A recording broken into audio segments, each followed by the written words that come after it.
salute, salute. Peace and power, peace and power, peace and power. Peace and power to the people of the struggle. Woo! How y'all? Boy, it's a little chilly out. That wind is blowing up here in NYC. What's going on?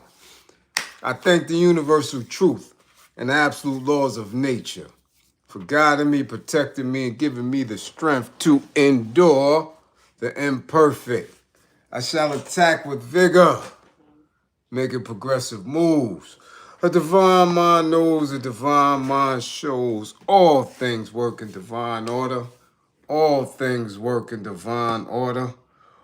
All things work in divine order. Peace and power to the people of the struggle. As you come on in, know that this is a safe space. Know that this is a space for learning and getting learned up. Know that this is a space for educating and being educated. Know that this is a space for conversation, comments and concerns, questions and answers. This is a space for dialogue, a space of intelligence, integrity, a space of knowledge, wisdom, and understanding, love, hella right, masters. Yeah, self and saviors. This is your space. A space where we are working on a united path towards true liberation. As my classroom assistants come on in, please keep all contact information in the chat for the duration and throughout the class. Please keep all funding information. Hashtags, green screens, apps with cash, pals that pay, unions that are Western, grams with money, red cups, blue cups, tea cups, coffee cups, goddammit, collection plates, squeegee man pockets, Santa Claus ringing bells, damn it, trick-or-treat bags. Got the Hummer fund. We need a Hummer. Yeah, we do. It's a war going on outside. Fund the war effort. If you or anybody you know is in need of anger management, please book an assessment. Don't wait until it's too late. Don't wait until you're getting dragged up out of Walmart. Don't wait until you're getting pushed up out of the Wawa. Don't wait until the man at Piggly Wiggly said, you are no longer welcome in here. Get yourself an assessment. Okay? All right?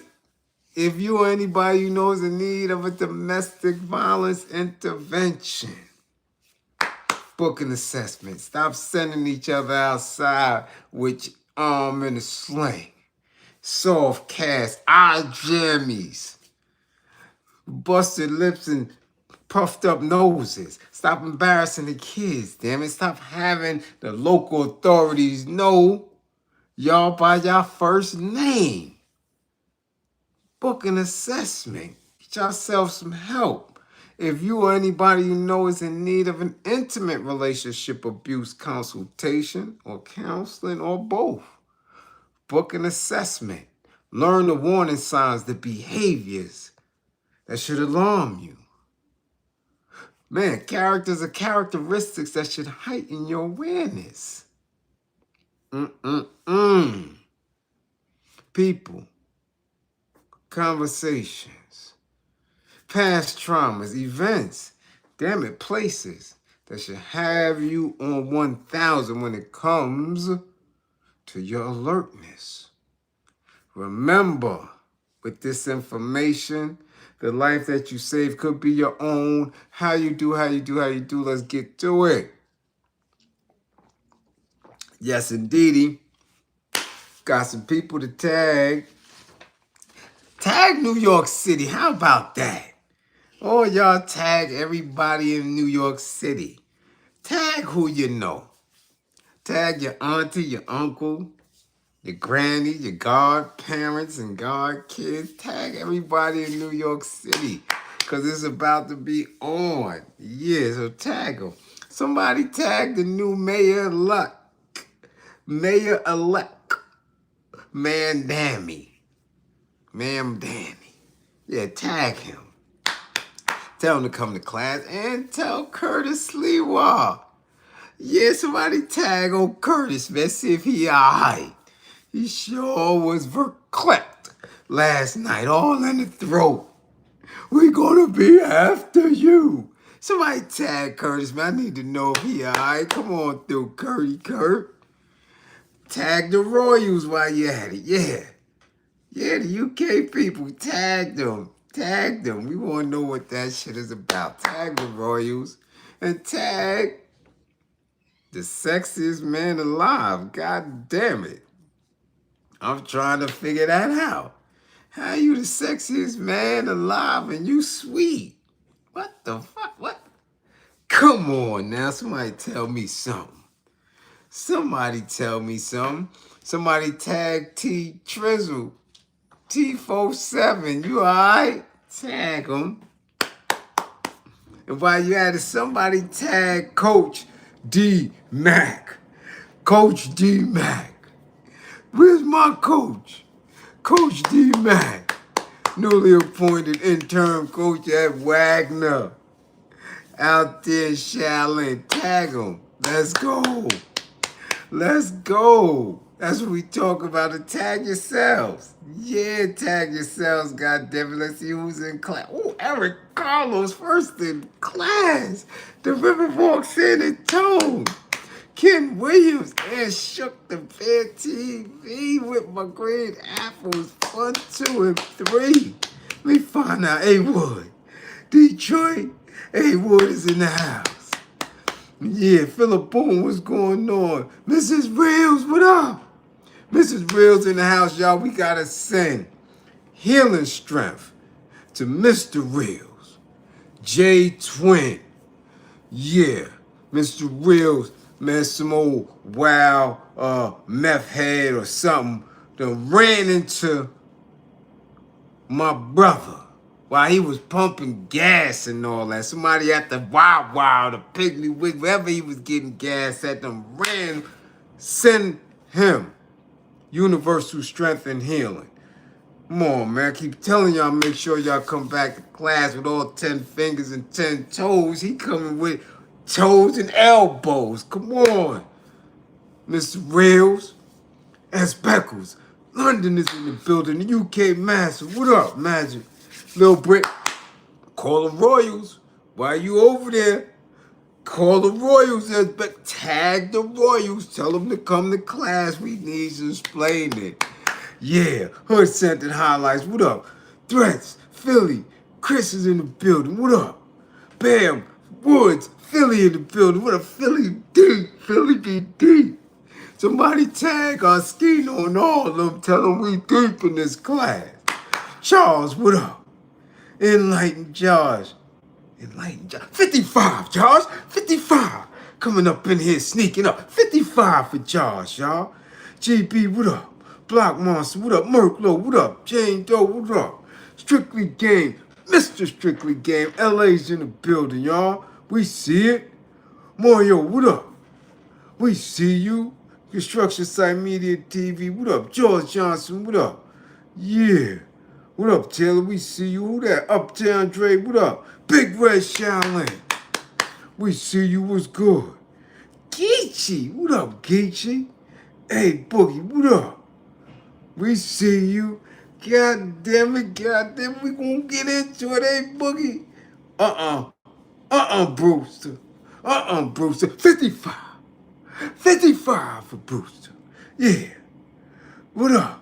What up, V Gibbs? V Gibbs. There we go. V Gibbs knocking it out, y'all. Recovery expert. What up, Mac? What up? 21 months clean as we talking about. We talking about V Gibbs.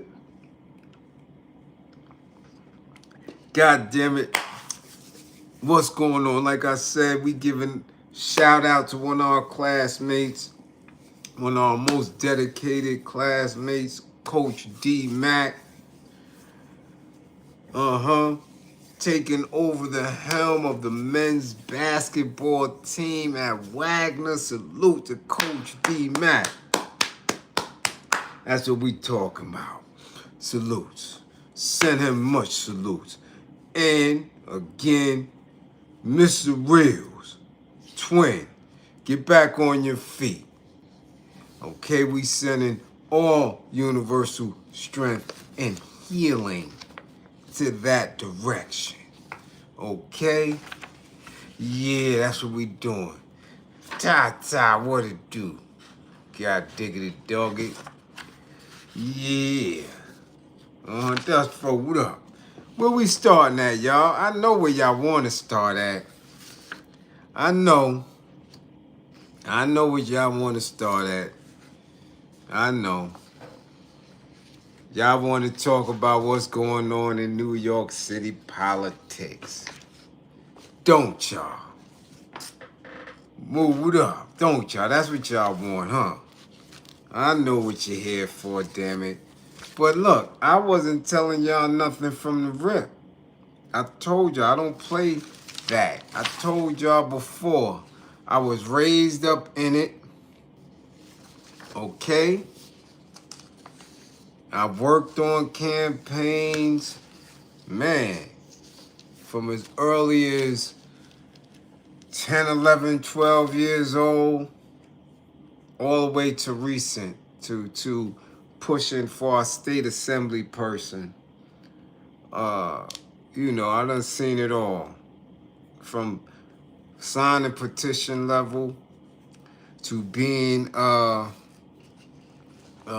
campaign managers and taking classes and getting certified and testing and reading and learning Robert rules, order and all this other shit. I done did all that.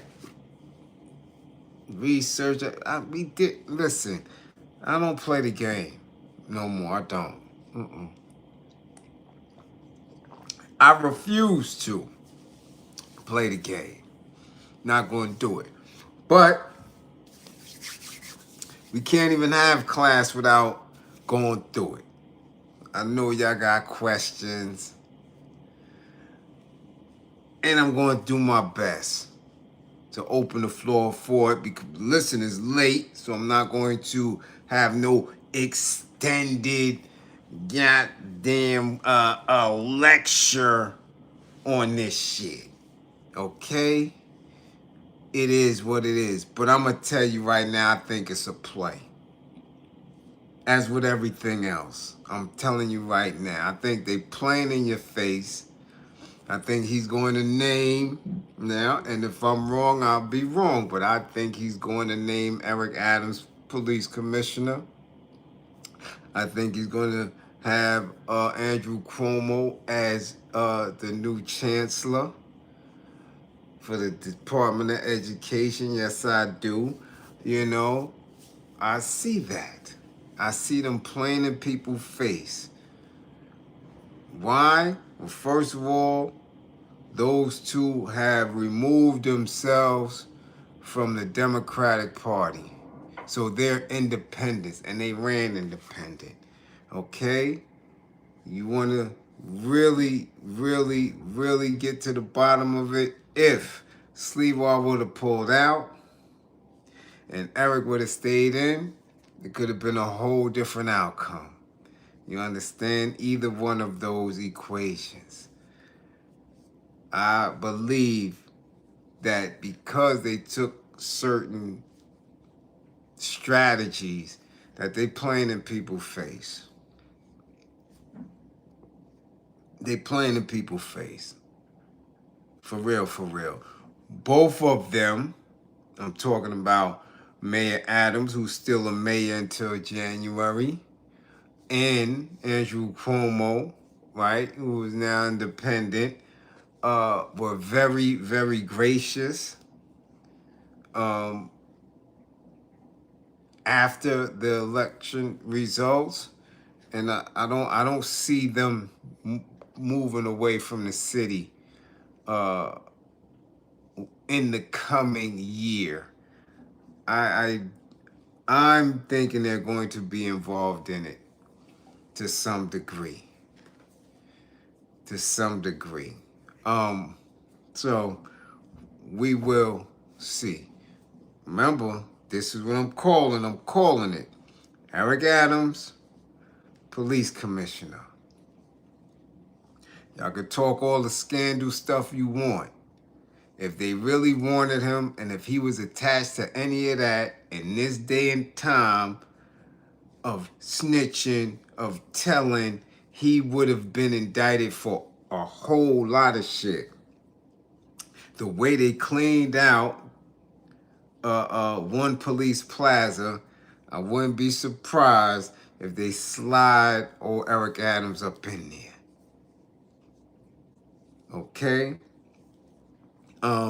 As far as education, listen, I can see Cuomo being the chancellor. I can see it. Okay? I can see it. Now that's just what I'm saying. He might. Nah, he ain't gonna have no slot for old Curtis. Old Curtis sleep while I was crying like a biatch. If you don't do what's right for the city, we'll be on you. We'll be your worst enemy. We'll be up and we'll be. Shut your ass up. Now he has Staten Island. Staten Island boy Curtis Lewa, they love him out there.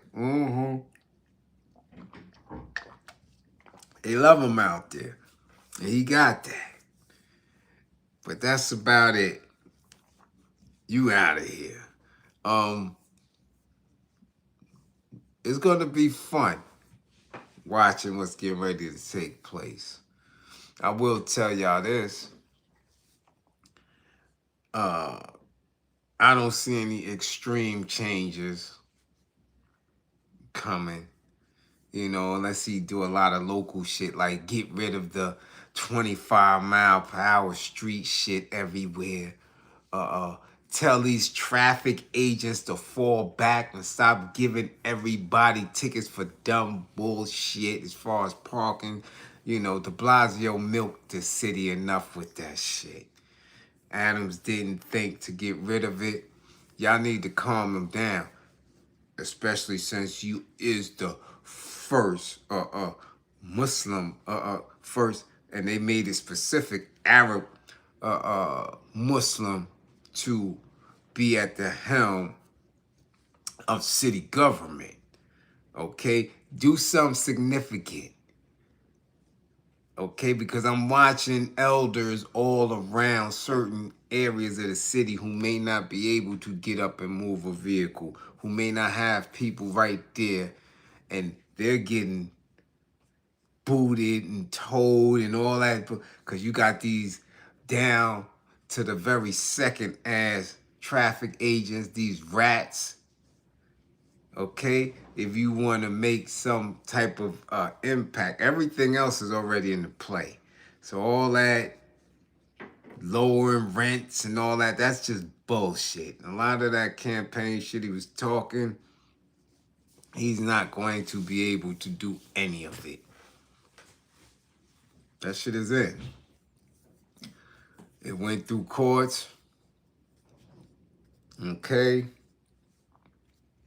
Judges signed off on a lot of stuff. A lot of things haven't even worked through the system yet. So he's not going to be able to change none of that shit. Best he could do is get a decent cabinet. And we'll see by 2028 what his report card look like. Okay? I don't see anything beneficial as far as a Muslim community. Okay? There was several things that happened in the past year, really in the past 16 to 18 months. Do y'all remember at one time it was very violent, where almost every other week somebody of Arab descent in one of the corner stores was getting unalive. Shit, we had one right over here, not too far from me. Young guy, 19 years old, was working the counter, got his head pushed back. I ain't see Mamdani out there. You know what I'm saying? Things I don't see. I see no previous work from him. So I don't know what are we going to, grade him on. For real, for real. So I don't see anything that's going to change. Not to that degree. Definitely not for none of us. Not for me. I'm never represented by any politician. Not in New York City. Now, out of town, maybe, where you have a couple of formerly incarcerated violent felony offenders, in the mix running for office. And, but here, none of them represent me. They're not my peers. Many of them are not your peers. Okay? So, not getting nothing from them. Not at all. Not at all. Okay?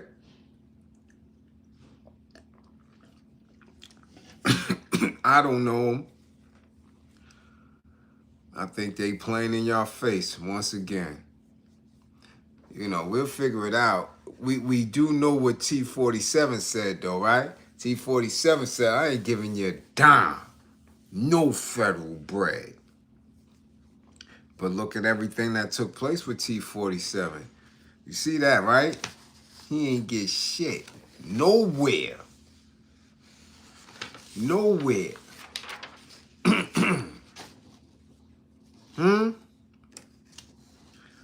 What you say, Mello?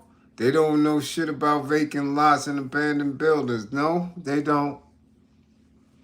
They don't. And we don't have too many of them left. You can't find a vacant lot. Shit.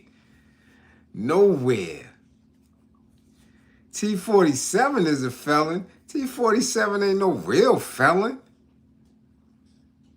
T47 ain't no real felon. He's been convicted. T47 ain't spent no night in the can, and damn sure ain't spent a week in the can or 6 months in the can. He don't represent me. You think that's what kind of felon I am? A paper felon? Shit. Kelton, what's up? Kelton, your ass deserve a 55. T47 is a grifter? Yeah, maybe.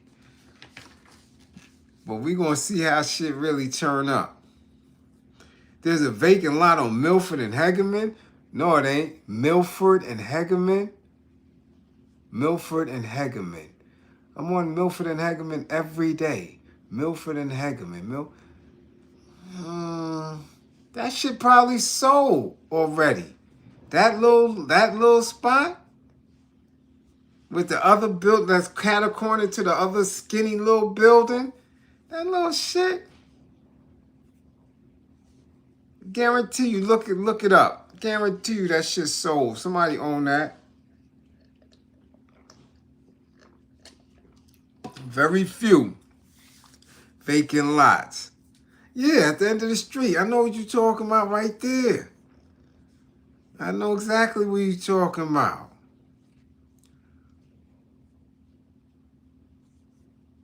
I know exactly what you're talking about. Pass it every day. Every day. Trust and believe somebody own that shit. Ain't vacant. It's unkept, but goddamn it, somebody got it. Okay? So I don't know. I want to see what changes they're expecting. And I'm gonna say this. I listen for coded language. Okay? I listen for coded language. And what rubbed me didn't rub me wrong. Let me change the wording on that. What alerted me, it didn't trigger me, but what alerted me in the language last night, and it went across media, all channels. I don't know, except for Disney. Remember, I still don't have Disney. I still don't have Channel 7. I don't know what ABC News is talking about. So well, for the last week or so, I've been bouncing around to CBS, NBC, trying to get, and those are the wackest news ever. I don't know. Whack people. Oh my goodness. I didn't think that I would be as disturbed by not having ABC, but enough is enough. YouTube TV, get y'all shit together, you and ABC, because I can't deal with CBS News, NBC News, Pix News and all. Nah, man, that's different type of New York. Different type. That shit be dry as hell, and they talk about a bunch of nothing. If y'all rely on that shit, god damn, and I know it's people that do. There's a lot of people that rely on those stations, that those are their favorite stations. That's how you know New York is so mixed up. Because you got some people that Channel 2 News is their favorite. They watch everything on CBS. Then you got some people who work in different spaces, and NBC is they go-to. That's their shit. You can learn a lot about a person by the channels that they watch. I swear, I'm telling you. You can tell where they work. A lot of MTA workers and shit. A lot of construction. They mess with that channel 2 and pick shit. Channel 4 be them, middle range income people that, work on Midtown, on the west side and shit. Because I'm looking at it. I'm like, these are the wackest people in the world. This shit is crazy. I can't take it. But what caught me was the coded language, okay? The coded language when they kept saying, this has been the largest turnout since 1969. This has been the largest turnout since 1969. No matter who they interviewed, they said that. No matter what station I was on, they said it. No matter how many times I watched it during the night and this morning, up until this evening, the same coded language. So I'm saying, why are they going back to 69? Why? Because New York City was a mess in 69. So I'm trying to see. I'm listening, like I always say when these people speak, listen for your name. Listen for your name is equivalent to breaking the coded language to see if it's going to affect you. So by them saying 69, I'm like, okay, I was born in 69. One thing I know for certain is that was the great blizzard. Okay? Always hear it. My father always talk about how him and my moms had to walk to the hospital. Okay? So in 69, I know that was a mess. Now, on CBS, they were asking one of the political news anchors, what did she feel about the win, the Mamdani win? And she said, well, there's certain things that could cripple a mayor. She said garbage. Now I'm listening to this old palm colored woman. She said garbage, sanitation. She said how he responds to a snowstorm, right? Because she said that's what crippled de Blasio when as soon as he came in. January, boom, that first week we had that storm, he didn't know how to respond. And I could attest to that because I had to walk from Mill Basin to East New York to work because, man, buses were stranded on Flatlands Avenue. I couldn't get my car out. Even if I did get my car out, where was I driving to? So I ended up walking from Old Mill Basin all the way to the Bammers to go to work. And then I'm walking for work and had to get off at 11 at night and walk back from the Bammers to Old Mill Basin. Because that's what we was doing when we first started Operation Ceasefire, which is now the crisis management system. And we had our target area. Our initial target area was the entire 75th precinct. And because we wanted to show how thorough and official we was, we would walk the whole precinct.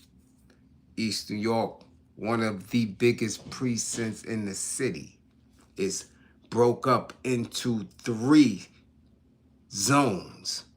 So you got my zone, which consists of all the projects and all that. Then you got across the boulevard, which is another zone. And then you got the zone that go up. City line and all that. So we walked all that. So now we doing that shit in the snow to get all of the high-risk gunners and, make our pitch. And then that first year, we dropped the homicide rate 60%. Had the illest team. Illest team out of the Bammers between me and Tiz and Brother Voice and we had Cool came, Sister Cool, Brother Martin, Brother Tim. We was doing our thing. Mean squad. Mean. That initial team was mean. But anyway, that snowstorm was no joke. So she said, snowstorm, she said sanitation, and it was something else that she said, but it was pretty true to the city, to how New Yorkers ran. And I said, okay. Now, when she said that, I didn't connect that to 1969 and that blizzard. But my ears was on alert. So I said, when I was doing research for the class, and I kept hearing 1969, I said, well, let me see what they trying to bring us back to. Because that shit just, the highest turnout since 69. And I'm like, it was only a big turnout because of what happened during the pandemic, what has happened since they made this a real soap opera with Adams dropping out and Cuomo coming from nowhere to enter the race. That's what, and not to mention the migrants coming in, immigration, and a whole bunch of new people here. So, of course, you're going to have a lot of first-time voters. Of course, you're going to have a lot of different individuals come out. That, okay. I'm going to tell you something. I was in 4 sections of Brooklyn yesterday. I didn't see not one polling place that was crowded. Not once. Not once did I come up on a school or any of these polling places and it was crowded. People was going in and out. So I'm trying to, like, what was the turnout where? Didn't look all that to me. And I've seen some years where shit was wrapped around the block. But anyway, 1969, they kept saying it and saying it and saying it. So I said, let me look and see what happened in 1969, other than me coming through, other than me popping up on the scene. February 13, 1969. Oh, I'm here. What up? Looking around and shit. I'm here. But some other things happened in 1969. Yeah. Y'all want to know what else happened in 1969? Who want to know what happened in 19? Who? Matter of fact, how many of y'all was born before 69? Let me see who in here. Who's in here? Y'all got, give me some black hearts if you was born before 69. From 69 and before. Huh? Let me see some black hearts. Who up in here? Because I know most of y'all in here, y'all youngins. A lot of y'all in here is born in 82 and shit like that. 87 and all that. Turk, 1956? What the hell you doing in here? Turk, 1670, you was born in 1956? And you in here listening to me? Salute. That's what I'm talking about. Who was 67? Terrain, you was born in 67? Okay. Okay, Hood Center. Look, V. Gibson is 65. Okay. A Boogie, 73. Okay. You with my little sister. All right. 73 and all. Okay. Okay. See, here come them 80s babies, damn it. K Moore. Look. 70, 70. Who's 68? Hunter. Okay. Hood Center to 67. There's a lot of 73s. 78, 78. Man, y'all youngins. I told you there's a bunch of young whippersnappers up in there. God diggity dog it. Anyway. Huh? 89? God damn. 89? You was a youngin'. Block Monster, 79. Damn it. 90? Yeah, 91. Come on. Listen, y'all born after the crack epidemic. I'll be damn. Youngins. Shit. 3 the hallway says 75. 95? Shit. I gotta watch my language around some of y'all. 95? My goodness. Let's keep it moving. No. Yeah, in all seriousness. Let's keep it moving. Because I want to know why they trying to take us back to 69. And y'all know I had to go through a couple of key spaces, right? Okay? Yeah, you know I did. Let's go here. Now listen up. I want y'all to listen up. And fund the war effort. I want y'all to listen up now. I want y'all to listen up. Okay? Okay? I don't mean to kill you. Listen, you said 56. Hold your belly. Hold your laughter now, damn it. I'm not trying to put you in the ER tonight. Killing you, damn it. You said 56. Shit. You the OG. The hell? Shit. 98, you ain't even supposed to be all up in here. You is a youngin'. You coming in here 98. My god damn. Okay, let's go. No, cause y'all messing class up now. Y'all laughing and joking. Goddamn, it's 11:45. We ain't gonna be in here all night. Now, shh, listen up. Damn. Messing with y'all, man. You got my damn sugar all up. Listen. 1969. All right? Check this shit out. American gays and lesbians in the 1950s and the 1960s faced a legal system more anti-homosexual than those of some other Western and Eastern Bloc countries. Huh? Come on now. Come on now. Early homophile groups in the U.S. sought to prove that gay people could be assimilated into society, and they favored non-confrontational education for homosexuals and heterosexuals alike.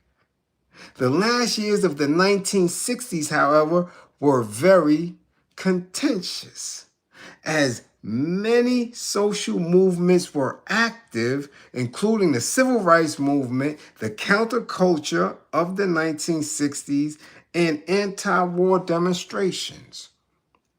Shit sound familiar? Does shit sound familiar? What up, Angel in the Netherlands? I'm saying, does this sound familiar? These influences, along with the liberal environment of Greenwich Village, served as catalysts for the Stonewall riots. I don't know why they said 69 so many times last night, but they did. Let's continue. Very few establishments welcomed openly gay people in the 1950s and the 1960s. Those that did were often bars, although bar owners and managers were rarely gay. The Stonewall Inn was owned by the mafia and catered to an assortment of patrons. It was popular among the poorest and most marginalized people in the gay community. Drag queens, representatives of a newly self-aware transgender community, effeminate young men, hustlers, and homeless youth. Uh-oh. I don't know why they said 1969 so many times. Huh? Hey, are y'all listening? Damn it, it's 10 to 12. Are y'all listening? Let's continue. Police raids on gay bars were routine in the 1960s, but in contrast to what was typical for raids at the time, the mafia was not alerted by police prior to their arrival, nor was the NYPD's 6th precinct. Beyond this, raids typically occurred on weeknights in the early evening, when bar crowds were expected to be small. The Stonewall raid, in contrast, was to take place late on a Friday night, when crowd sizes were expected to be at their highest. Okay? Officers quickly lost control of the situation at the Stonewall Inn and attracted a crowd that was incited to riot. Tensions between New York City police and gay residents of Greenwich Village erupted into more protests the next evening, and again several nights later. Within weeks, Village residents quickly organized into activist groups to concentrate efforts on establishing places for gays and lesbians to be open about their sexual orientation without fear of being arrested. I wonder why so many times they kept saying 1969. Huh? Is it me? Is it me? I don't know. Is it just me or is it y'all too? Let me know.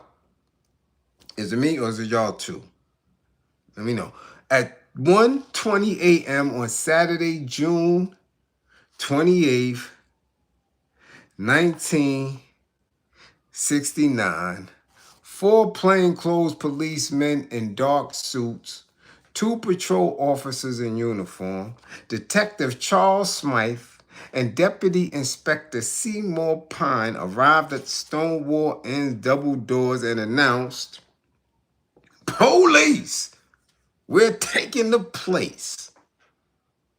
Two undercover police women and two undercover police men entered the bar earlier that evening to gather visual evidence as the public morals squad waited outside for the signal. Once ready, the undercover officers called for backup from the 6th Precinct using the bar's pay telephone. Stonewall employees do not recall being tipped off that a raid was to occur that night, as was the custom. The music was turned off and the main lights were turned on. Approximately 200 people were in the bar that night. Patrons who had never experienced a police raid were confused. A few who realized what was happening began to run for the doors and windows in the bathrooms, but police barred the doors. Okay? One remembered, things happened so fast you kind of got caught not knowing.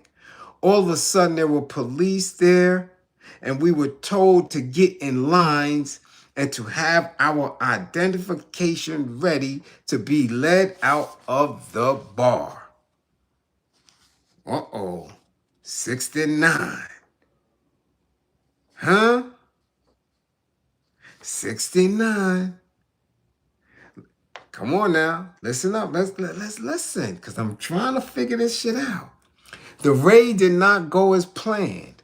Standard procedure was to line up the patrons, check their identification, and have female police officers take patrons they perceive to be women to the bathroom to verify their sex. Wowing.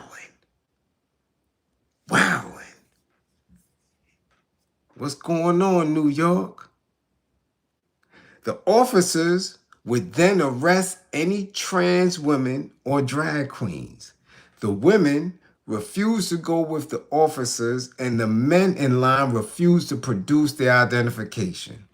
The police decided to take everyone present to the police station. After separating those suspected of cross-dressing in a room in the back of the bar, all parties involved recall that a sense of discomfort spread very quickly, started by police who assaulted some of the lesbians by filling some of them up inappropriately while frisking them. Why are we speaking about 1969?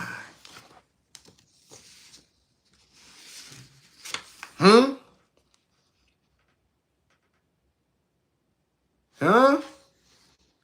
Why are they talking about 1969? So deep. That's what was going on with the now later Skittle crew.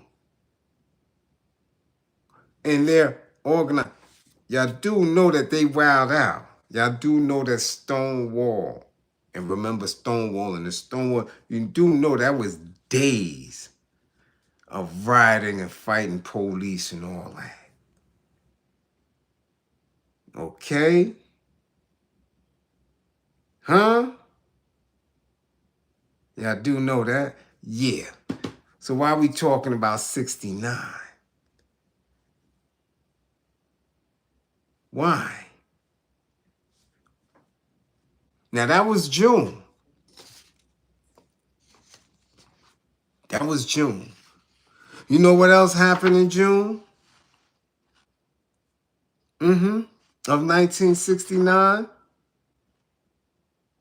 Come on now. Because they kept saying it. So I don't let nothing bypass me. What is the climate? What are y'all trying to do? So we already know that this man is talking about, you know, socialism and different ways to govern. And I'm like, hold on. Let's talk about 1969. So we had Stonewall in. But before Stonewall, right? Before Stonewall, that same month, okay? That same month, because that was June, right? That's what they said. June 28th.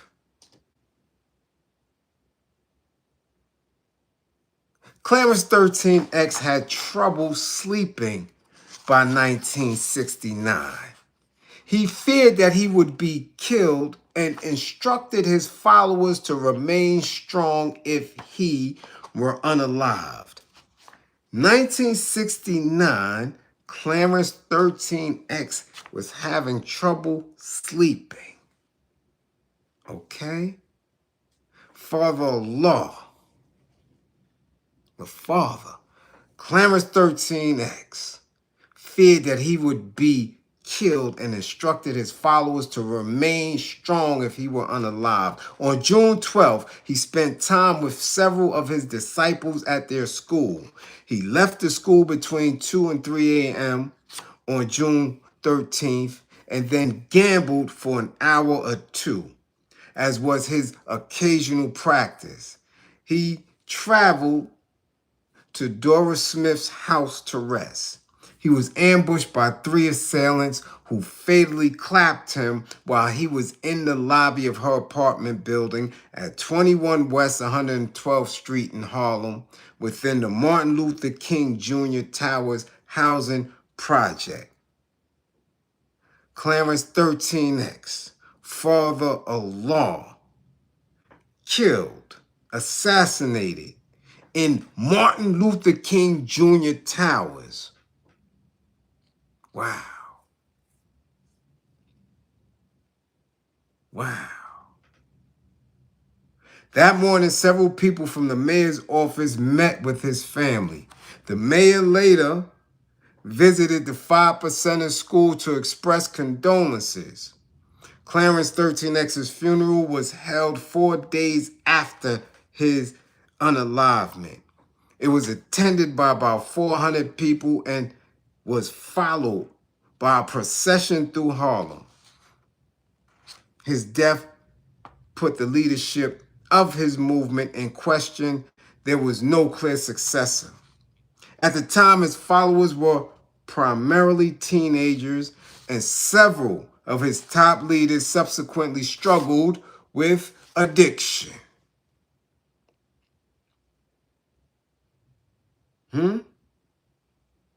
Why they keep trying to get us to go back to 1969. In mid-1967, New York City Mayor John Lindsay sought to develop closer ties with leaders of impoverished neighborhoods.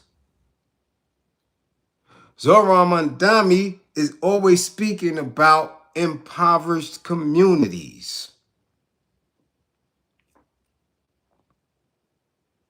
Y'all get where I'm going with this. Prompted in part by concerned voices by the New York City Police Department, the mayor dispatched one of his aides, Barry Goddard, to meet with Clarence 13X. Belying his fearsome reputation, Clarence 13X had a congenial meeting with Barry, during which he requested more bus routes and school funding. Clarence 13X subsequently attended a meeting of black leaders at Gracie Mansion, the mayor's official residence. Mamdani already spoke with people of this caliber who's doing what? Crisis management work. Holistic means, okay, to combating some of the social ills. I'm just saying, why are they trying to bring us back to 69? Let's continue, because you got to be careful when they select leadership. Don't get tripped up. I'm letting y'all know now. If y'all in those spaces, this is how they play. It's nothing but a rerun. The city provided buses for 5%ers to travel to a Long Island park, and with help from the National Urban League, obtained an abandoned storefront for use as a school. It became known as the Allah School in Mecca and aimed to prepare young people for college preparatory schools. Tensions soon formed between the 5%ers and the school's administrators. Clarence 13X desired more control over the curriculum and had difficulty finding qualified teachers. Police regularly visited the school to ensure that the students were not being radicalized. Do you know how many times we met with the mayor during Operation Ceasefire, during Operation Snug, during Cure of Violence, which is now Crisis Management Systems? They consistently meet with the mayor, the DA, the city council people, and all these others who in all reality, you know they're not there for the liberation of our people. So I want to know how many times they said 1969 and why they trying to get us to go back.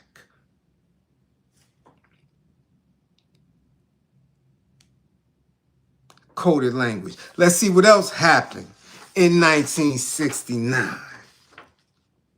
I'm saying, they just don't say things. It's not an accident. On April 2nd, 1969, multiple members of the Socialist Black Panther Party were arrested in pre-dawn raids across New York City. 21 members were subsequently charged and 13 eventually tried for 156 offenses ranging from conspiring to bomb department stores to conspiring to unalive policemen. After an 8-month trial, the longest and most expensive in the state's history, on May 13, 1970, it took the chair of the jury 20 minutes to read out 156 consecutive not guilty verdicts, after jurors unanimously acquitted the defendants of all charges. Was really hood. Why are we trying to go back to 69? So we got them raiding the Black Panthers. We have them raiding the Skittle and Now later peoples at Stonewall. We have the assassination of Clarence 13X. That's so far. That's so far. This is 1969. Okay? The courtroom erupted with applause and cheers of power to the people and right on. The prosecution case centered on the testimony of 3 undercover agents who testified that the Panthers were plotting to bomb railway and subway stations, police stations, shops, and even the Bronx Botanical Garden. Afeni Shakur, later mother of rapper Tupac Shakur, defended herself, essentially arguing that the undercover agents were lying. Outside the courts, there was a mass campaign in support of those charged, two of whom fled to Algeria and were expelled from the party as a result. After the verdicts, several of the defendants left the courtroom with their fists raised. The prosecution was part of an often violent and criminal state campaign to try to destroy the Black Panther Party. Why are we trying to go back to 69? Why are we trying to go back? Why was this coming out of everybody's mouth? I heard it from Letitia James. I heard it from what's old Twitch? Jamani. I heard it from All News. I heard everybody. You trying to bring that same energy back to New York in 2025. So I'm telling y'all, watch your little nonprofits, watch all y'all people who sitting with politics. We gotta work together within the system and all this other weird shit because y'all getting a little punk ass check. Because when he starts steamrolling y'all ass, because y'all all got agents and rats all up in these organizations,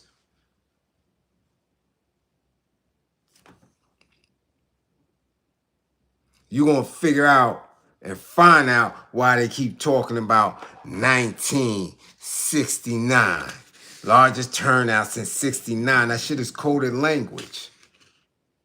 Coded language. Then that's how you start listening to mass media news, start listening to propaganda. Years ago when someone asked Miss Hill for her tape, she calmly responded, it's about regressive agendas. Paraphrased. I hear that. Which Mrs. Hill is this? Which Mrs. Hill? 1969, over 56 years ago, when they reported the first man to walk on the moon. Oh, there's a lot going on in 69. Oh, Miss Lauryn Hill. Please. We don't need to be paraphrasing her. She's loony. She's nuts. For real, for real. Out. It literally rains in her living room.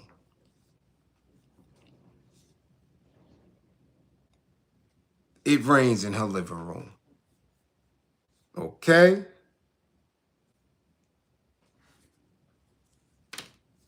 So when they keep saying 69, you can get a clearer picture when you research specific events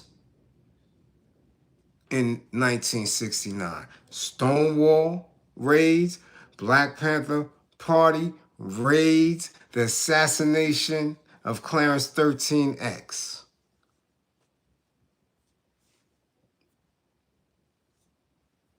That's just some of the major, that just lets you know what we were going through.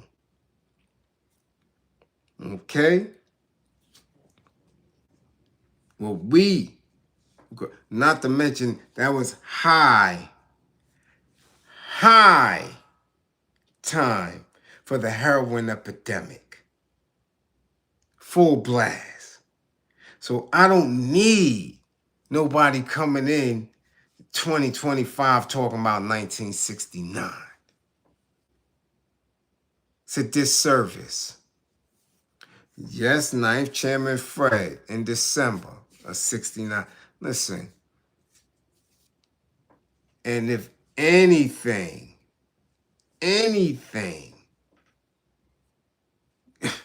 man, listen.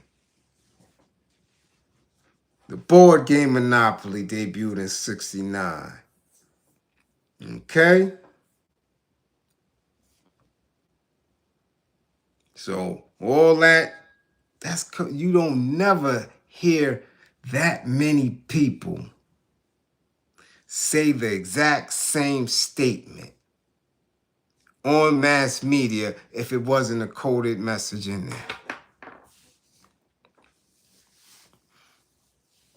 That and everybody talking about Trump losses, and he had a lot. Anything that he touched took a L last night. Excuse me, anything. Damn poor man out there, old palm colored man out in Jersey, got his whole entire ass kicked. I knew he was doing from the debate.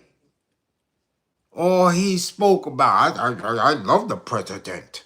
I stand, wasn't that Chiparelli? He got his ass kicked. Damn little black woman with the coarse hair out there in Virginia. She was rocking with Trump too. Got her ass kicked. Yeah. And you know at the last minute, 47 endorsed Cuomo. Everywhere he was at, he got his ass kicked. Now, people keep sending all this stuff to me in the DMs. Yo, what's going on? Trump and them doing this. Project this. Project that. Listen, I keep telling y'all. It has nothing to do. Listen, man. Trump running around here. He done shat himself. He's stinking. He done shat his pants. He wowing. It's not about him because he ain't in the best of health. What happens if he transitions in 4 to 6 months? You think whatever they done set in motion is going to stop? That doesn't stop. So it ain't about him. You making it about him. He old. Old. If he transitions, what's going to happen? People still going to be, Trump. No, it's up to the people. I tell y'all that all the time. Never allow anything or anyone to have authority over you. These old phases bugged out. This is they shit. They got to get they shit together. This is their Congress, their Constitution, their Bill of Rights. This is their Supreme Court. This ain't nothing to do with you. Nothing. Dude is miserable. This dude is, he almost got $1 billion. Well, what is he at now? $3-4 billion? And he can't even get no cheeks. That's why he wilding out right now. He don't care about none of this shit. He'll rip it. I wouldn't be surprised if he tried to drop the big joint and try to take something off of the planet. Could you imagine being a billionaire and you can't get a shot of box because your health is twisted, you shitting on yourself and all that, and you in a seat of what old phase believe is power, the CEO of this corporation, and you can't even get no cheeks? And y'all worried about him? It ain't about him. It's about the mindset of the rest of these palm-colored people. It's like, come on. Again, if he transitions today, everything gonna be all right? Y'all gonna be jumping up and down and hollering and hooting. He going. No. No. So you might as well do it now if you're going to be in the space of militancy.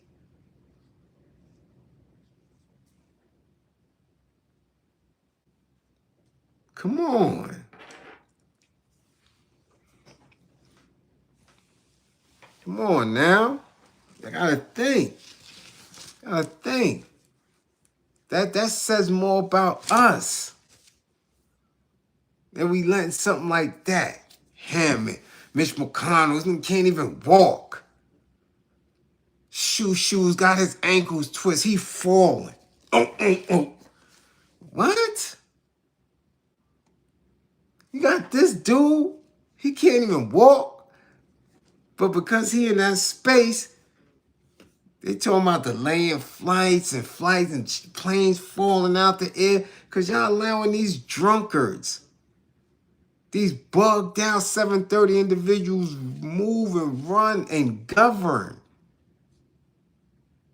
It's crazy.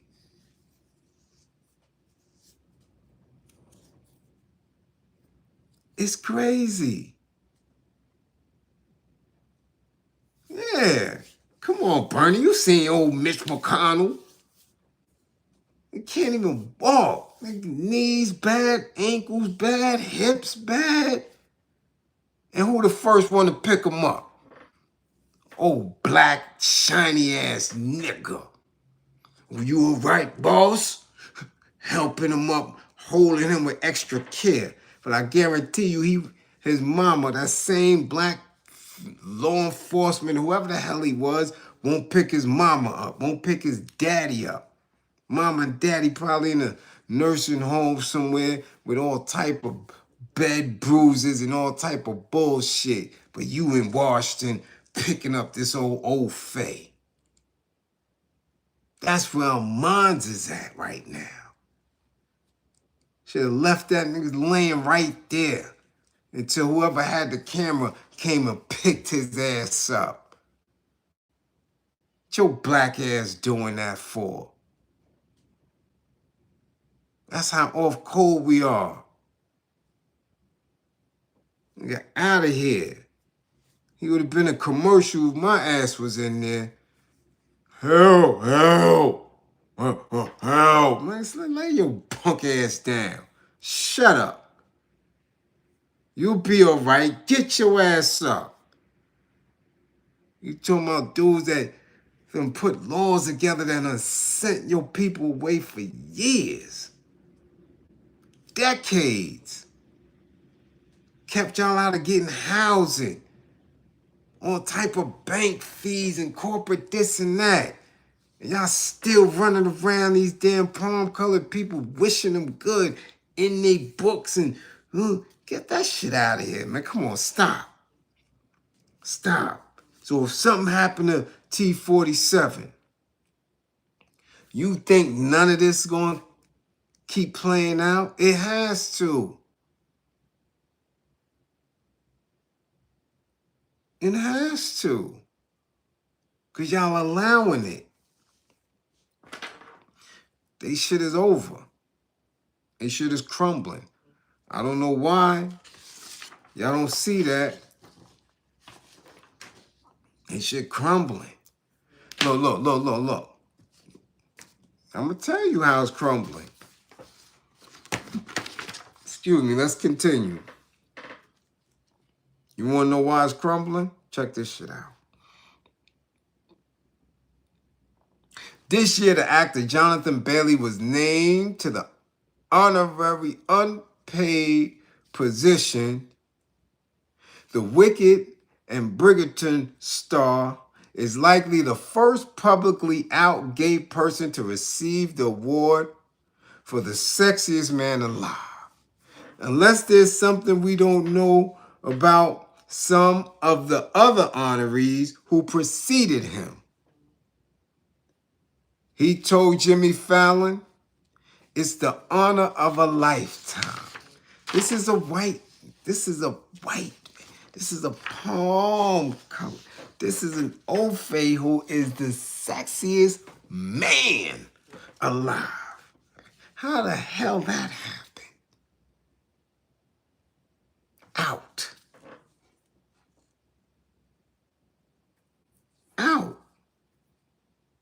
And is the sexiest man alive. Who deem him sexy? If he's outwardly, openly, down with now ladies in the Skittles. So you mean to tell me that women, that's what women now find sexy? Huh? Sweet men is sexy? I'm asking. How many women here? We got 156 in the building. How many women is up in here? Y'all think that's sexy now, ladies? Huh? I keep telling y'all black men, I tell y'all that every night. Melanated men, I tell you, they are eliminating you. You out of here. They don't care nothing about you. Your ass ain't sexy. Right? Huh? You ain't worth a damn. You ain't a good father. You ain't a good rapper. You ain't nothing. They telling you that shit every day. Every day. Melanated men, heterosexual, y'all ain't shit. That's what they telling you. The sexiest man alive is Sweetwater.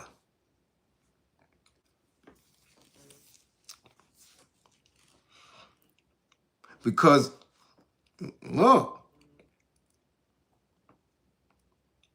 there have been 36 men who held that, well, let me put this, it was 36 sexiest man alive. Some of them was given the title twice. So we're going to say about 32 sexiest men alive. Only 5 of them was black. And 2 of them I questioned. I'm telling you, out of the black ones was Denzel Washington in 1996. They ain't have another sexiest black man, well, sexiest man alive that was black until 2016. And that was The Rock. And damn it, we gonna leave The Rock. You get a little asterisk by your name, Rock. Okay? Then in 2018, they had Idris. 2019, they had John Legend. Now, he could have been Rainbow. He could have been Rainbow. And then in 2020, you have Michael B. Jordan. Those are the sexiest men alive that got some melanin in them. Okay? But out of all those sexiest men alive, they don't care about your black ass.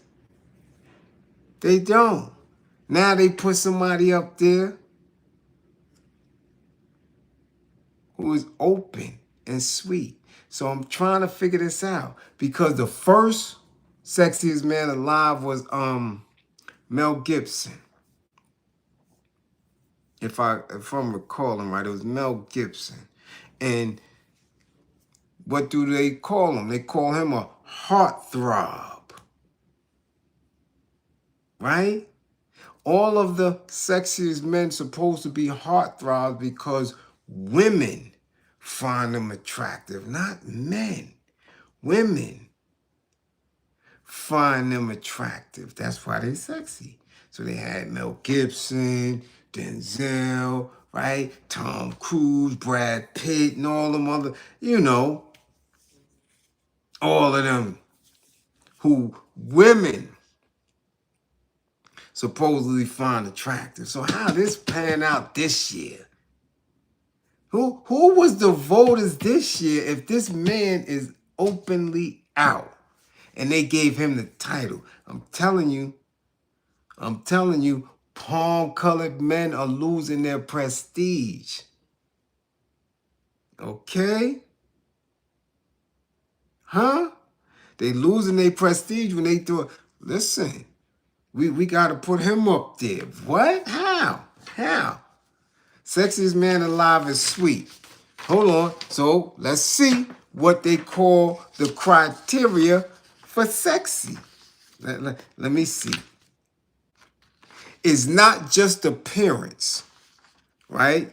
The editors of the magazine said, mentioning shadily that looks aren't just what the candidates are judged by, adding that they included Michael B. Jordan because of his political activism.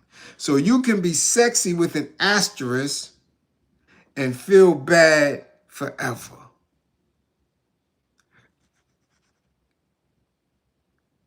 So what is really hood here? I'm trying to figure this shit out. Because this is the shit that they put out to the world. The whole world is going to look at this man. And then when they do the research, because they never heard of him, who is that? Wicked. He was in, who the hell watched Wicked? They going to say, Wicked? So this white man is the sexiest man. Like, oh, and he's sweet. He don't deal with women. But this is the image in the minds of the global reach of this publication. Sort of like they did with Jesus and Julius Caesar. You understand? Shit that they did with Columbus and George Washington. You understand? Sweet palm-colored men was given the image of being viral, strong, conquerors, when the only thing they was really conquering is grippers. That's about it. Listen, man. Somebody gotta tell y'all the truth.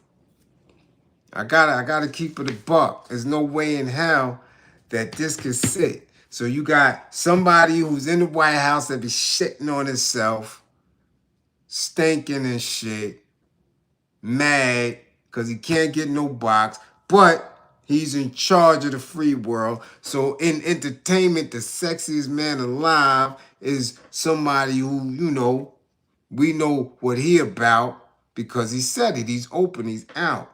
So we know it's a lot of baby oils and shit going on in it. So where do we sit in that? Salute, JB, much appreciation. Where do we sit in that? Where do we sit now? We gotta wait till Tyler Perry's put one of us in the movie and he deem us sexy? Cause I don't know what the hell he be thinking about when he got on that Medea dress. So where do we sit now? Where do the individuals who fight in the community for the community, who have knowledge of self, where do we sit in the eyes of the world? Who speaks to and for us? Where do we get our encouragement to keep moving? No, I'm serious. Because this is what they saying.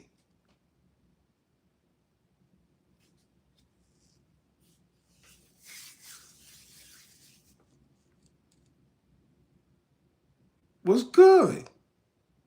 Sexiest man alive is gay. So what are you supposed to think about yourself? I mean, that's the flip message in this shit. What are you supposed to think about yourself, black man?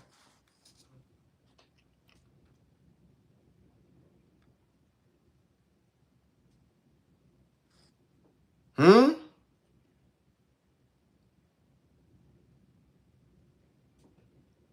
Yeah, exactly. Exactly, Terry. It's men.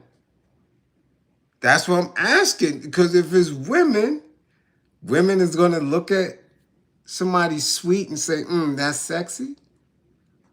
Then that means there's something up here that's not balanced. If it's a woman, but then that would be so 2025 because they got a lot of women head twisted. Yeah, he is almondy, right? So I'm trying to figure this shit out. Because as we revisit Invisible Man, Ralph Ellison, and no place for you in this society. Nigga, they don't care nothing about you. They don't care if you voted for Eric Adams or Cuomo. They don't, none of that. They not speaking to you. There's nothing in their language or in their plans for you other than your imprisonment or your demise. That's it. That's it. Now prove me wrong.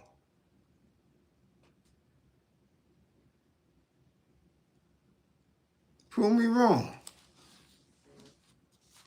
What about Project 2030? What about it?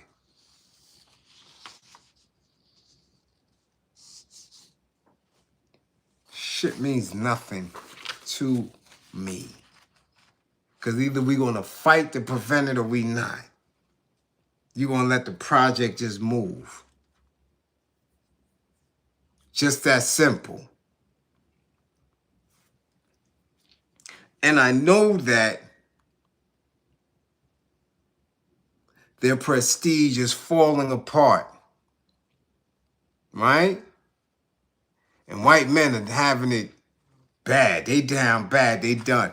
Look at what is going on with the epitome, the what they call the highest levels of whiteness. Okay? Let's check this shit out. Blow your mind here. Because I want to know. Because see, when y'all talk about 2030 and these projects and what Trump doing and what this one going to do, no, they only allowed to do that because the condition of the mentality of men who claim to be God bodies, men who claim to be NOI, men who claim to be woke, is stagnant. They don't want to be soldiers. They don't. Because at the time in which they decide to be soldiers, these palm-colored people gonna fall. It's just that simple. But they don't have that mentality up here because why? They believe in what they were taught about white men and white history. They believe it. So that makes them hesitate. They scared as if some type of God is going to come out of the sky and strike them with fucking lightning bolts for going against white folk. Your mind is scared. But they know they crumbling. They reaching to the gay community to make it appear that we got a man that's sexy. And he's the sexiest alive because the ones who's in the White House is shitting on themselves and falling and shit in Congress. So they know they can't use that image no more. So the highest point of which they were able to control your mind is royalty, right? London and the royals. Let's see what's going on over there. Let's go. Because I don't just spit off the top. All this shit comes together. It all comes back around. London, King Charles's decision to cast out his brother, Andrew, from the monarchy, as well as the 30-room mansion where he's lived for more than 20 years, was as sudden as it was dramatic. It is the ultimate humiliation for the 65-year-old, now former prince, known to enjoy the trappings of privilege and royal life. He will move out of Royal Lodge, his sprawling mansion in the heart of the Windsor estate just outside of London and be exiled to the countryside to live in obscurity. So now they done kicked this dude out. But I thought that royalty, the royals, come from a bloodline, right? You believe that these people are exalted or royal or supposed to be there because of their blood. And I'm saying, so how can you just kick this dude out? Because this is your brother. So if that's the case, that means any of y'all could get kicked out. So that means ain't none of y'all should be as prestigious as we believe. Y'all just regular old niggas, like I've been saying. Old face bleed too. But if your mind is conditioned to believe something different, then that's who you are. You understand? Right? Let's continue. The monarchy had been under intense pressure to resolve the Andrew issue amid renewed public fury over his ties to the late convicted ex-offender Jeffrey Epstein, which was further inflamed by the release of his ex-abuse accuser, Virginia, what's her name? Garufis, whatever her damn name is, excuse the pronunciation, posthumous memoir. Andrew has repeatedly denied the allegations against him. 2 weeks ago, Andrew gave up the use of his titles and honors more than 5 years after stepping back as a frontline royal. So I'm trying to figure this shit out. How can you give up your title and your honor if it's in your blood? My thing is, if you're a royal, you're supposed to always be a royal if you're coming from that bloodline. If not, that means the whole royal shit you got to throw out. The shit is a scam. It's a sham. Something that I've said my entire life. I don't give a fuck about no Diana, no queen, no king, none of that shit. That shit don't mean nothing until you give it meaning. You understand? Now, he said he was putting duty to my family and country first, but it did little to stop the snowballing scandal. Then on Thursday evening, a brusque bombshell announcement from Buckingham Palace. Andrew is to lose his princely status, and effective immediately, he is plain old Andrew Mountbatten Windsor, a commoner. So you mean to tell me they can reduce this dude to what they call a commoner? So all that shit for 65 years, he been eating royal pudding and all type of wild shit. He caviaring it up and, you know, washing his ass with royal soap, and all that's out the window now. That's just gone. You ain't royal no more. You a commoner based on this dude's word, not your blood. But he's only in position as king because of his blood to the queen. So how could they just get rid of this dude like that?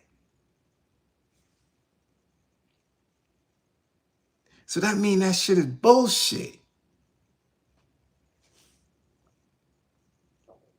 That's the science. That's the mathematical science. That's the equation.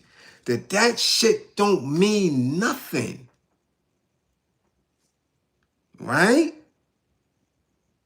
So why do y'all give it any type of attention? How can they go up in Africa and steal diamonds rubies, emeralds, lithium. How? What, the king? Who? King of what? Prince Duke of what? That ain't shit. They banished this boy because he got a little half-black box. They banishing this dude because he a freak. So the bloodline don't mean shit. Right? The palace statement was clear. The decision was the king's, and Andrew had no choice in the matter, although he is understood not to have objected to his brother's actions. Notable in one statement, too, an expression of solidarity with victims of abuse. The significance of Charles's moves on Thursday cannot be overstated. Not since the abdication crisis of 1936 has there been such a public casting aside of a senior British royal. Seems to me that the old phase are having trouble. So why would Mamdani, why would the election of Mamdani try to center so long ago in the past with 1969 references?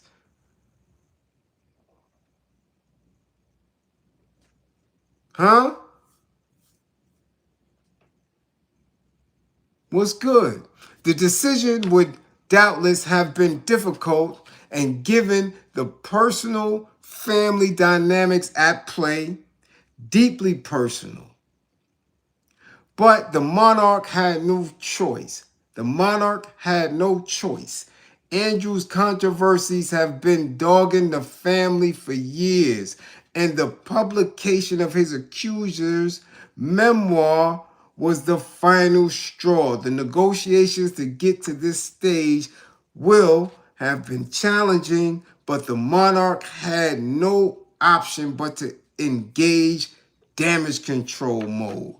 Why? Because the world is witnessing that you old phase ain't shit.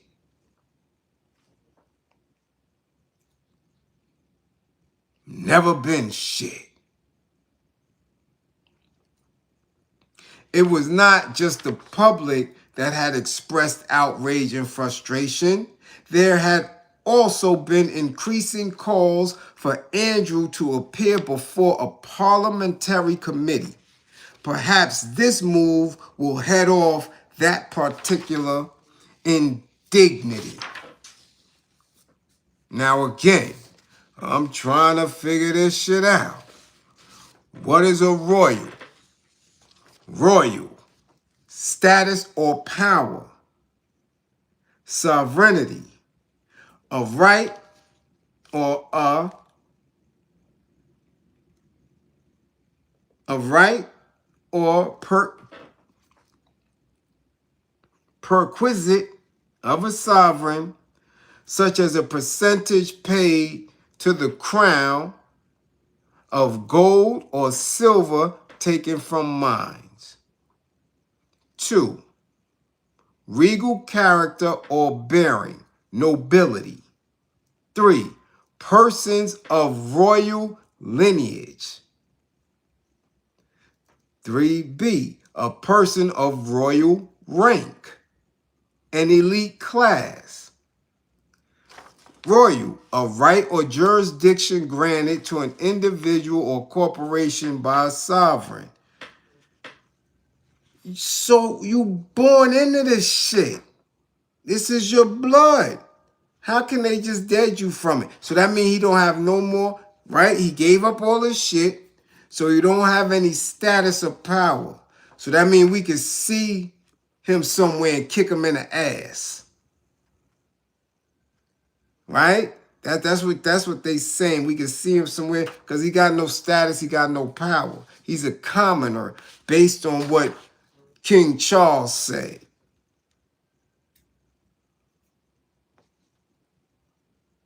This is where we at with it.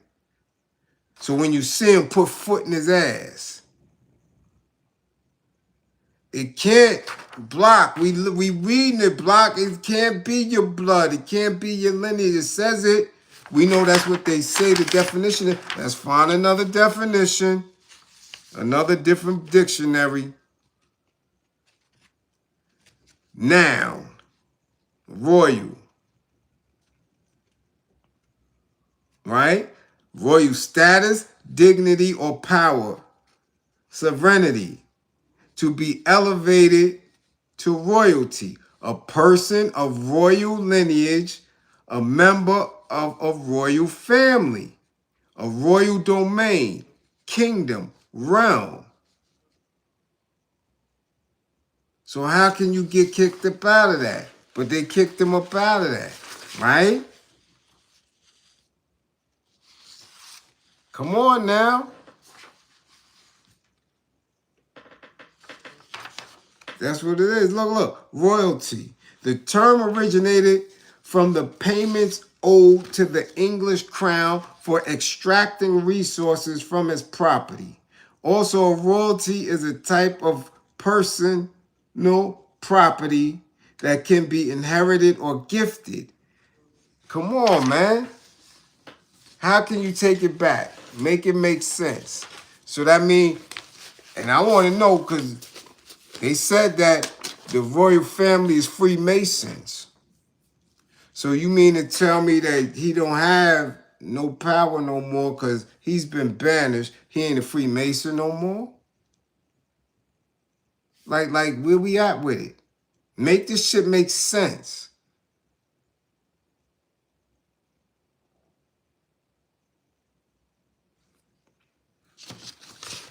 Right? However, on the flip note,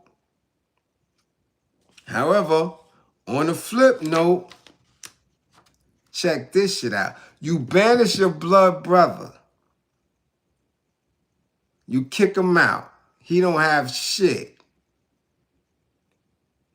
And then you go, David Beckham has been knighted by King Charles III in what the retired British soccer star described as his proudest moment. What does that knighthood mean? This man just kicked his brother up out of the kingdom, banished him, took his titles, took his royals, took all his shit, kicked him out. Right? So that means that shit don't hold no weight. David Beckham is proud because you've been knighted. You bend your knee and this nigga hit you in your shoulder with a goddamn sword. And you proud to be nothing. You've been given a title by something that don't mean shit. I kicked your knight ass, David Beckham, just like you used to kick them soccer balls. I put my foot right square up your ass. Knight. The former England soccer captain accepted the knighthood for his services to sport and charity on Tuesday at a ceremony at Windsor Castle, where Japanese-British author and screenwriter Kazuo Ishiguro and West End and Broadway star Elaine Page also received honors. Beckham was named earlier this year in the King's birthday honors list. This is some dumb shit.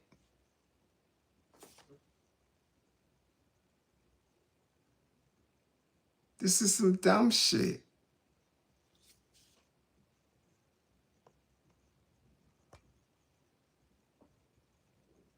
Come on. This is where we at with it. But you got to change your mind. They used to get tight every time they got this. The kings, the queens, this is engaged, the wedding. Let's watch the royal wedding. Oh, Diana's anniversary and all this other. What are we doing? What are you doing? And the language around it when it's on the news. Oh, the royal wedding and this week-long presentation of the royals and the what? For what? I thought y'all had the Boston Tea Party and all that shit. Fuck y'all care about the royals that deep. Y'all ain't want to pay them taxes. So what's really hood? But y'all push that shit on the people. Because it's a mind conditioning. But if you don't have knowledge yourself, you're going to buy into that shit. Right? Okay. I just want to know. I don't want to be in a space where I'm bugging out. I'm thinking white men are done. Their prestige is done. They should be shot. So it should be no reason why there's not more black men being radicalized, more militant, believing in self, loving on your brothers, and getting them war ready. I don't get it. The Royals is messed up. The White House dude is running around in a diaper. You got Congress people falling in the goddamn halls of the Capitol because their legs is weak. Right? Then one of them then Cheney just passed, he transitioned. Fuck is we waiting for? Real talk. What y'all waiting for?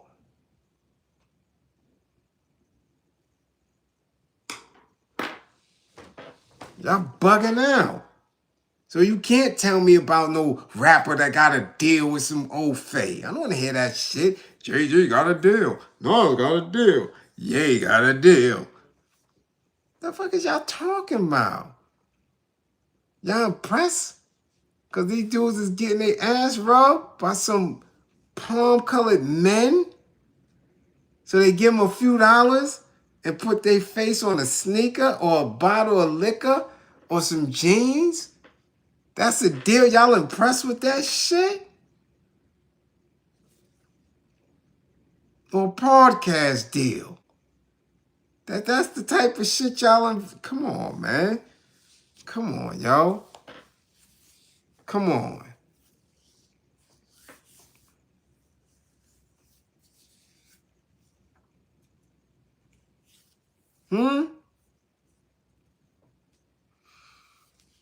Anyway, moving on. I'm waiting for y'all to catch up. Real talk. I can't keep going. They getting ready to push y'all back to 1969. And y'all asking me, shit. Man, fund the war effort. Yo, we get ready to get up out of here. But I have to, in all that we spoke, I have to get to some real serious work right here, because this is our line.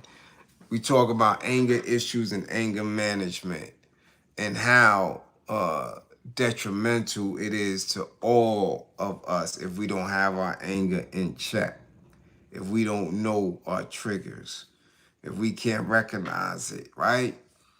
And a lot of our young people don't get it. A lot of our older people don't get it. You dig what I'm saying? That's why, we have people such as myself as anger management specialists, because people don't know the first thing about it. Most of the time when I do my assessment and I ask people what anger is, 95% of them get it wrong. This case is a perfect example of why everybody needs to be booking assessments if you're already under my wing, getting your sessions in on a regular, because this type of stuff happens to people who have anger issues, whether they know it or not. Quick catalyst, okay? A young woman named Kamora Hodges, 24 years old, was just sentenced to life in prison for unaliving a toddler she was babysitting, taking care of. She was 22 at the time. 21, 22 at the time. went to trial, blue trial. Now she's sentenced.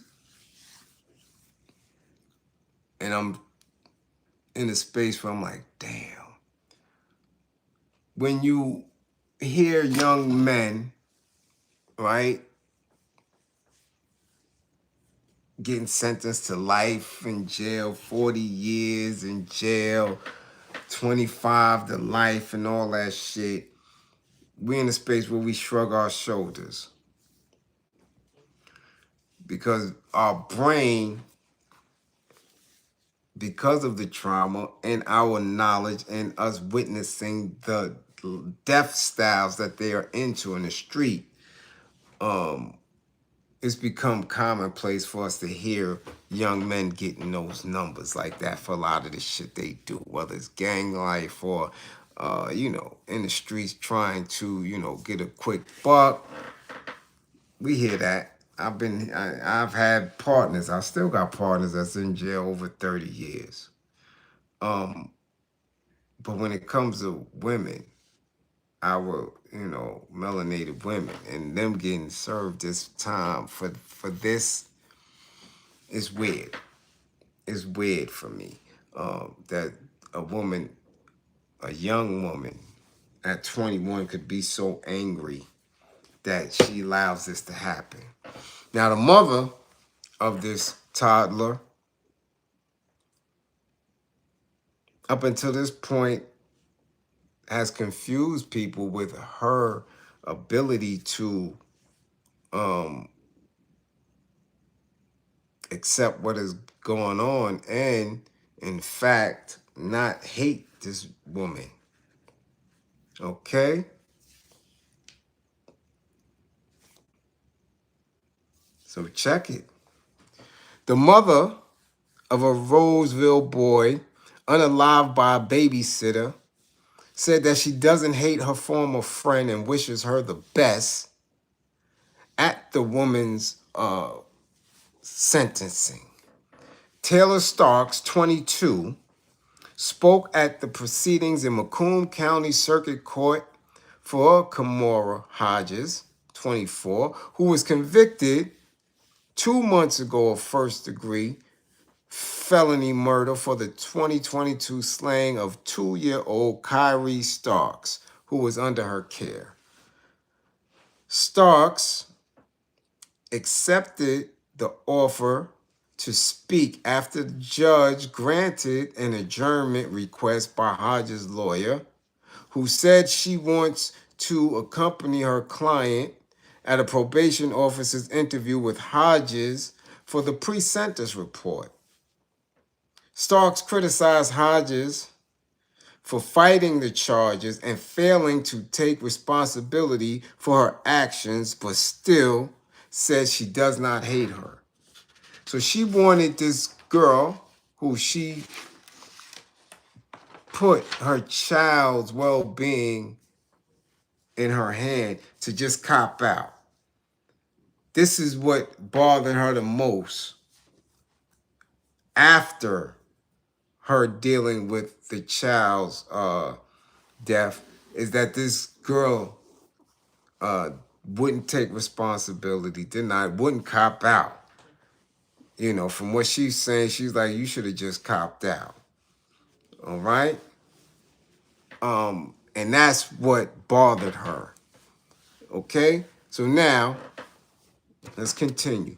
The boy's mother told police she picked her son up from Hodges, her neighbor, who had been babysitting him while the mother was at work.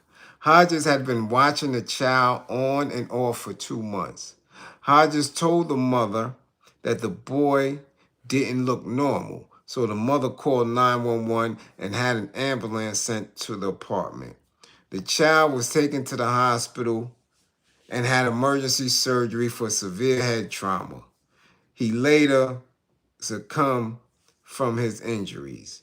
Hodges was arrested and she admitted to detectives that she had physically abused the child. Hodges was found guilty July 31st of first-degree child abuse and felony murder. Okay? Now, the mother is saying, knowing her before the incident, it just didn't seem believable. I tried to wrap my head around it for all these years, and the most I can think of is I just hope it was something that was sudden, something that was quick, something that probably wasn't as tragic as it seems. Now, upon being interviewed by police, Hodges said that she, admitted to beating the boy, but she said that she doesn't want to believe that her anger issues were the reason for it. By her saying that is leading me to believe that somebody had told her that she had anger issues, or that somewhere in her conscience she knew she wasn't right, that she was struggling, and that this young child didn't stop crying, and she was triggered. Now, with anger management, had her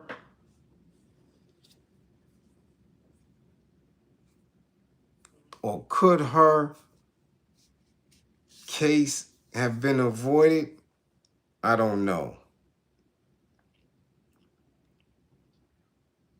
Okay? I don't know. But for me,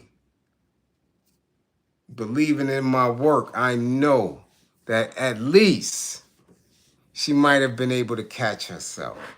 When you don't know you have an anger issue, or you have an anger issue and know about it and do nothing, yo, you walking around like a stick of C4. You understand? So by her saying that to police on her initial interview upon being arrested, let me know somebody told her that. And it seems to me that nobody helped her, gave her any help, because the trigger, that trigger piece is mean. And sometimes it can be very harsh, or sometimes it can be subtle. But it's what you believe up here that causes you to react. That's what it causes you to react. So now this girl, again, not only confused the mother of the child, but confused me too. Because I'm like, if she got caught and she made a statement and why go to trial on this shit? Why?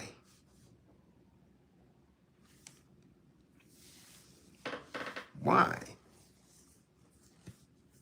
So again, I'm always gonna say, man, if you have any type of anger issues, reach out. Get some help, get some assistance. Get you some help. You ain't gotta come to me, though I'm the most reasonable and the most real you're gonna ever get. They don't make them like me.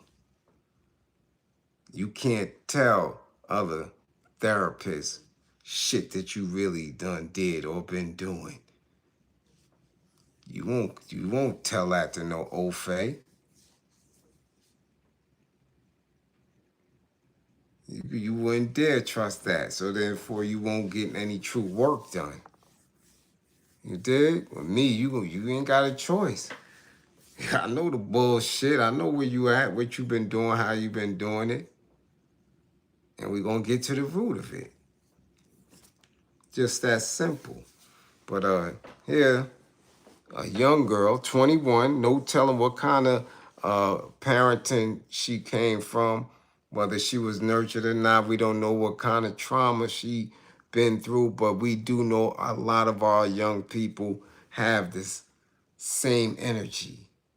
We can see it, we can read it.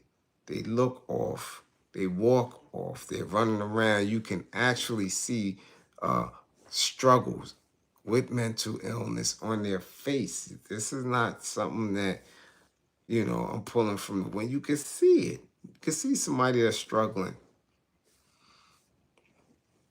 And we would hope that, you know, that somebody who is going to allow the next person to watch their toddler would be equipped to recognize that too. But they don't. They don't. So it's after 1. We not doing this. We going to take it down. It's midweek. I'm tired. I've been doing a lot. My body ache. I got to go. We done had a decent class. Okay. As always, make sure you come back to class with all 10 fingers and 10 toes. Safely. Watch everything. To those who funded the war effort, man, I don't even think I said that once tonight, but to those who funded the war effort, I think I had a couple of super chats. Much appreciation. Much appreciation. To my classroom assistants, thank you again for holding it down. Okay, as always. Remember, don't believe in me. Believe in my belief in you. Don't believe in me. Believe in my belief in you. Guard your mind. Remain militant. And be safe. I'm telling you, Mr. Reels, get back healthy. Okay? That's the most important. Don't try to look for that lady.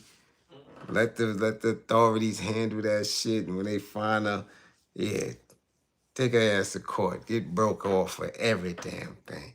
But health is first. So Mr. Reels, Twin, Jay, let's go. Get healthy. Okay?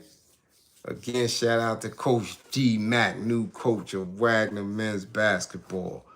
Yeah, we see you, King. And anybody else, you got accomplishments, you got merch, you got things going on, drop it in the comments, okay? Drop it in the comments. Go to the community. Do your thing. You dig? Huh? We hit 200 tonight? That's decent. We'll see what we do, though, Terry. We see what we do. Look, I don't know what we did the other night.